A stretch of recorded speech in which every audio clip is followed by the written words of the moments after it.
Calon wali kota dan wakil wali kota Palembang nomor urut 2, Ratu Dewa dan Prima Salam memanfaatkan debat publik pertama untuk menyampaikan visi dan misi mereka. RDPS menegaskan komitmen untuk mengutamakan program-program yang pro rakyat. Beberapa program unggulan yang ditawarkan antara lain Palembang Sehat dan Palembang Cerdas.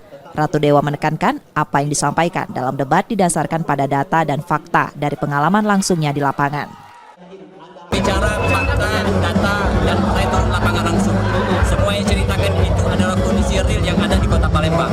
Insya Allah ini bisa, kalau RDPS dikasih amanah, kami berkeyakinan apa yang kami sampaikan visi-misi tadi, saya yakin bisa dilaksanakan semua. Saya tidak mau menilai paslon lain ya, karena terlalu subjektif. Yang penting bagi kami adalah bisa diimplementasikan.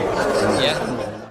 Selain itu, ia mengklaim selama menjabat sebagai PJ Wali Kota Palembang mampu menurunkan angka kemiskinan sebesar 2,6% dalam waktu 9 bulan.